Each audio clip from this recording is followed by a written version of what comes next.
l'accessibilité du droit de vote pour toutes et tous.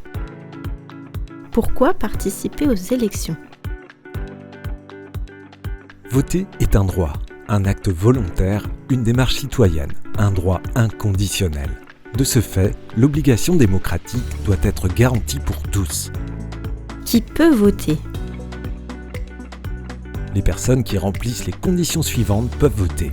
Avoir au moins 18 ans la veille du premier tour, être de nationalité française, être inscrit sur les listes électorales.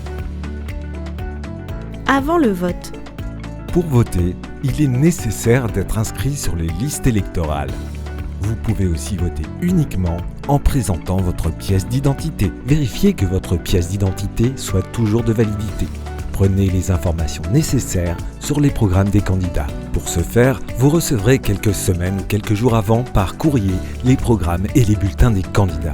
Le jour du vote, rappel des dispositions pour mieux vous accompagner. Des places de stationnement PMR seront disponibles à proximité de chaque bureau de vote. Un ou plusieurs isoloirs seront installés pour les personnes à mobilité réduite. Les urnes électorales seront accessibles à hauteur maximum de 80 cm. Tous les bureaux de vote disposeront de quelques chaises pour les personnes qui ne pourraient pas rester debout longtemps. Vous avez le droit de vous faire aider dans les bureaux de vote par un autre électeur ou un accompagnateur.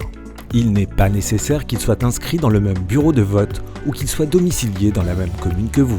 Vous avez le droit d'entrer dans tous les lieux publics avec un chien d'assistance. Vous avez le droit d'utiliser un tampon avec vos initiales pour signer. Une étiquette en braille sera positionnée devant la pile de chaque candidat. Le jour du vote en 6 étapes. Avant de quitter votre domicile, vérifiez que vous avez bien avec vous votre pièce d'identité, votre carte électorale et un stylo à billes de préférence noir. En cette période d'épidémie, n'oubliez pas de porter correctement votre masque et de respecter les gestes barrières. Le numéro et l'adresse du bureau de vote sont indiqués sur votre carte électorale. Toutes les mesures seront prises dans tous les bureaux de vote pour garantir la sécurité de toutes et tous. Étape numéro 1. L'agent de table vous accueille, montrez-lui votre pièce d'identité et votre carte électorale. En cas de besoin, votre accompagnateur peut les montrer pour vous. Étape 2. L'agent du bureau de vote vérifie que vous êtes bien inscrit sur la liste électorale du bureau de vote. Étape 3. L'agent de table de dépôt vous invite à prendre une enveloppe ainsi qu'au moins 2 bulletins de vote. Là aussi, si besoin, votre accompagnateur peut les prendre pour vous en respectant vos choix. Étape 4. Vous pouvez accéder à l'isoloir.